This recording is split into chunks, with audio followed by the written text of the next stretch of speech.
नमस्कार, मी संदीप चव्हाण आणि आपण पाहताय एलएस मराठी। आखातातील युद्धामुळे पाकिस्तान चांगलाच संकटात सापडला आहे। इराण, अमेरिका आणि इस्रायल यांच्यात सुरू असलेल्या युद्धामुळे निर्माण झालेल्या तेल आणि गॅस संकटाचा मोठा फटका पाकिस्तानला बसला आहे। आता या संकटाचा सामना करण्यासाठी पाकिस्तान सरकारने स्मार्ट लॉकडाऊन लागू करण्याचा निर्णय घेतला आहे।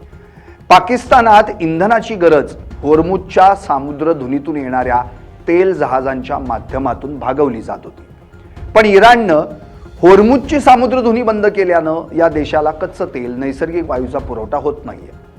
मागणी जास्त आणि पुरवठा कमी झाल्यानं घरगुती गॅस सिलेंडर, पेट्रोल, डिझेलची किंमत गगनाला भिडली आहे। लोक कित्येक तास रांगेत उभं राहून अक्षरशः सिलेंडर मिळवण्यासाठी झटतायत आणि असं असताना या संकटातून बाहेर पडण्यासाठी पाकिस्ताननं आता मोठा निर्णय घेण्याच्या तयारीची भूमिका दर्शवली आहे। पाकिस्तानच्या या निर्णयाचा ड्राफ्ट लीक झाल्यानं चर्चांना उधाण आलंय।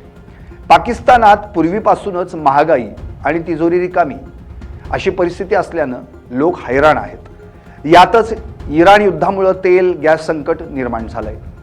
LPG, पेट्रोल, डिझेलची किंमत गगनाला भिडली आहे। पाकिस्ताननं या ऊर्जा संकटातून मार्ग काढण्यासाठी पेट्रोल, डिझेल, गॅसची किंमत वाढवली आहे।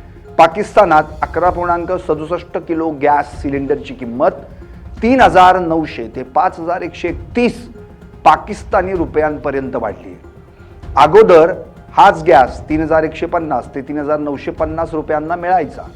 आधीच महागाई आणि आर्थिक संकटाचा सामना करणाऱ्या पाकिस्तानला या ऊर्जा संकटामुळे मोठा धक्का बसला आहे। LPG, पेट्रोल आणि डिझेलच्या किमतीमध्ये मोठी वाढ झाली आहे। याचा थेट परिणाम सर्वसामान्य नागरिकांच्या खर्चावर होतोय।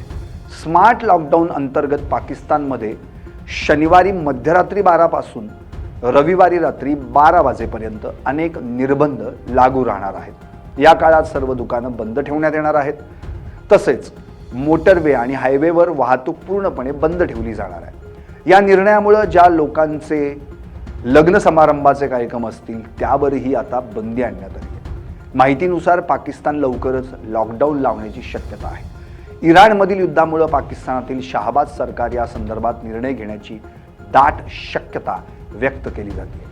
स्मार्ट लॉकडाऊन लावून परिस्थिती नियंत्रणात आणण्याचा सरकार प्रयत्न करू शकतं। आता पाकिस्तानातील स्मार्ट लॉकडाऊनचा ड्राफ्ट लीक झाल्यानंतर तिथं भविष्यात नेमकं काय होणार असा सवाल उपस्थित केला जातोय। युद्ध संपुष्टात न आल्यास तेथील परिस्थिती आणखी भीषण होणार का, हेही पाहणं तितकंच महत्त्वाचं ठरणार आहे।